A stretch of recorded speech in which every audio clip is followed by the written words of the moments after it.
هل كده عزيزي المشاهد تبقى قاعد في امان الله في شقتك وفجأة يرن جرس الباب، ولكن لما تقوم تفتح ما تلاقيش حد، بس بتلاقي ورقة على الارض مكتوب فيها فاضلك 4 محاولات بس؟ وده اللي حصل عزيزي المشاهد مع وليد بطل قصتنا بتاعة النهاردة.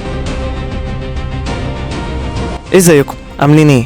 بخير؟ اتمنى تكونوا بخير. قصتنا بتاعت النهارده اسمها الانذار الاخير، يعني قصه مليانه بالتشويق والاثاره والرعب الحقيقي. بس قبل ما نبدا القصه متنساش تشترك في القناه وتفعل زر الجرس عشان يوصلك اشعار بكل قصه جديده هتنزل، والاهم من كده اللايك الجميل بتاعك والكومنت بتاعك. قول لنا انت بتشوفنا من انهي حته. وبدون ما اطول عليكم يلا بينا نبدا القصه. وليد بطل قصتنا عزيزي المشاهد شخص انطوائي ومنعزل جدا جدا جدا. مامته أصلها تونسية، والده أصله مغربي، ولكن الأب والأم عزيزي المشاهد منفصلين عن بعض، ولكن وليد الوحيد من مامته والوحيد من باباه. وليد عزيزي المشاهد اتولد في مصر وتربى مع جدته وعاش معاه في الشقة اللي يحصل فيها أحداث النهاردة، ولكن جدة وليد اتوفت، وبعد ما توفت والده ووالدته عرفوا، ولكن بعد ما عرفوا كل واحد منهم طلب من وليد يروح يعيش معاه. بس عزيزي المشاهد بعد انفصال والد ووالدة وليد كل واحد منهم راح اتجوز وشاف حياته، ولكن وليد محبش ان هو يبقى عايش مع جوز ام ولا مع مرات اب، فقرر ان هو يكمل باقي حياته في الشقة اللي هو عايش فيها مع جدته الله يرحمه. وهي في الاساس الشقة ايجار قديم، فطبعا وليد كان بيدفع لها ايجار رمزي جدا. خلينا عزيزي المشاهد نتعرف على وليد اكتر. وليد شاب عنده 26 سنة، لسه متخرج من الجامعة، شغال في شركة بروتكشن كبيرة، ولكنه لسه مدير تحت التدريب. وفي يوم يا عزيزي المشاهد وليد قاعد في امان الله ماسك تليفونه بيقلب على الفيسبوك، وفجأة سمع صوت جرس الباب بيرن. ساعتها تقريبا كانت الساعة 9 بالليل، يعني ما كناش متأخر قوي. ولكن عزيزي المشاهد وليد عشان عايش في منطقة ما فيهاش سكان كتير وهادية جدا، لان نظام الايجار القديم ده ما بقاش موجود حاليا. ولكن عزيزي المشاهد وليد كان متبت في الشقة ومش قادر انه يخرج منها، لانه عارف انه لو خرج من الشقة مش هيقدر يلاقي شقة زيها بالسعر ده، خصوصا ان وليد لسه في بداية حياته. المهم ان وليد فتح باب شقته عشان يشوف مين رن الجرس، ولكن ملقاش حد بره. بس عزيزي المشاهد لقى حتة ورقة مرمية على الارض، مسك الورقة فتحها وقراها، لقى مكتوب فيها فاضلك 4 محاولات بس. وهنا وليد عزيزي المشاهد من كتر الرعب اللي هو فيه تفكيره اتشل تماما وما بقاش عارف هو فيه ايه. وهنا وليد بدأ يطلع تليفونه ويتصل على روان، وروان دي الطرف التاني بتاعت قصتنا. قبل ما ندخل في موضوع روان عزيزي المشاهد خليني اعرفكم على روان.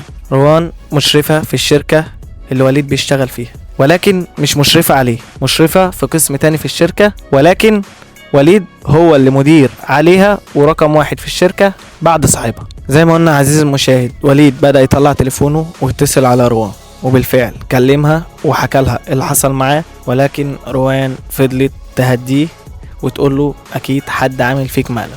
وبالفعل عزيزي المشاهد فضلوا يتكلموا اكتر من ساعة، ومن هنا لهنا بالعافية قدر انه يقتنع بكلامها ويهدى. وبعد محاولات كتير عزيزي المشاهد من روان فضلت تقنع فيه ان هو يقفل عشان عنده شغل الصبح، وبالفعل قفل معاها وقام طفى الانوار بتاعته، تمم على بابه، بما ان وليد شخص انطوائي وما بيعرفش ينام غير في الضلمه والهدوء. وبالفعل عزيزي المشاهد بدأ ينام وليد، وتمر الساعات وهو نايم والنهار لسه ما طلعش، عشان توصل الساعة 2:30 بعد منتصف الليل عزيزي المشاهد وتليفون وليد يرن من رقم خاص. وللعلم لما يظهر معاك ان المكالمة رقم خاص فده معناه ان انت بعد ما تخلص المكالمة تدخل على سجل المكالمات، ولا بتقدر تجيب الرقم ولا بتقدر تعيد الاتصال عليه مرة تانية. هو الوحيد اللي بيقدر يتصل عليك تاني، انما انت متقدرش تتصل عليه. وللعلم مش اي حد بيبقى معاه الرقم ده. ولكن وليد بطبعه نمو خفيف، وبمجرد ما سمع صوت رنة التليفون قام ورد عشان يسمع صوت حد بيقول له صدقني لو فضلت راكب دماغك كتير انت اللي هتكون الضحية الوحيدة في الموضوع. مستقبلك المهني كله في ايدي، وكمان مستقبلك العاطفي، وانت لازم تجازف بحاجة منهم عشان التانية تستمر. وانا شايف انك تجازف بمستقبلك العاطفي، لان المهني هو اللي هيفيدك، والعاطفي كده كده هيجي تاني. هنا وليد كان بيسمع المكالمة وهو مش عارف مين بيكلمه ومش عارف يرد يقول ايه. وهنا بدأ يسمع فكر كويس واحسبها بعقلك، بلاش تحسبها بقلبك. وبعديها الخط قطع، وهنا وليد ما بقاش فاهم حاجة ودماغه فصلت من اللي سمعه. عشان لتاني مرة وليد يروح متصل على روان ومصحيها ويحكي لها كل اللي حصل في المكالمة، وكمان بدأ يعرفها ان المكالمة تمت من رقم خاص. وهنا روان من كلامه وحكاويه على الأحداث اللي دارت في المكالمة فهمت كل شيء مقصود من المكالمة، ولكن هي محبتش ان هي تقوله. وهنا روان بينت قدامه ان هي مستغربة من الموقف وقالت له طيب نام عشان نصحى الصبح نطلع على شركة الاتصالات ونشوف ايه معنى الرقم اللي اتصل عليك ده ومين اللي وراه. نام انت دلوقتي وبكرة ان شاء الله يحلها ألف حلال. وبالفعل وليد قفل المكالمة، ولكن بعد المكالمة ما جالوش نوم. وهنا وليد عزيزي المشاهد حاول اكتر من مرة انه يفسر الكلام اللي اتقاله في المكالمة، ولكن برضه ما كانش عارف يوصل لأي حاجة. ومن الناحية التانية برضه روان بعد ما قفلت فضلت صاحية وبتفكر، وما كانتش عارفة ان النهاية جاية بدري بدري. بس قبل ما نبدأ اي حاجة انا عاوز اعرفكم ان وليد وروان مش مجرد اصدقاء في الشغل، دي كانت بتربطهم قصة حب قوية من ايام الجامعة. وبعد التخرج عزيزي المشاهد روان هي اللي لقت الوظيفة دي وتوسطت لوليد عند صاحب الشركة. وبالفعل وليد جه وقدم السي في بتاعه ومسك إدارة الفرع، والفرع ده فرع جديد لشركة معروفة جدا، وكان من حظ وليد ان هو اللي يمسك إدارة المكان. وليد كان قاعد بيعد ساعة ورا ساعة عشان ميعاد الشغل يجي وينزل يقابل روان، ويحاولوا ان هم يوصلوا لأي تفسير للي حصل ده. وفجأة وليد جات له رسالة من رقم مصري عادي، ولكن لما مسك التليفون فتح الرسالة لقى مكتوب فيها فاضل لك 3 محاولات بس. عشان بعد ما وليد يقرأ الرسالة يروح قايم لابس ونازل على طول. ساعتها تقريبا كانت الساعة 4 الفجر، عشان وليد خلاص ما بقاش قادر انه يستنى ولازم يعرف ايه السر ورا عدد المحاولات اللي عمال يجيله ده. وبالفعل وليد لبس وجه وهو نازل الرقم الخاص اتصل عليه مرة تانية.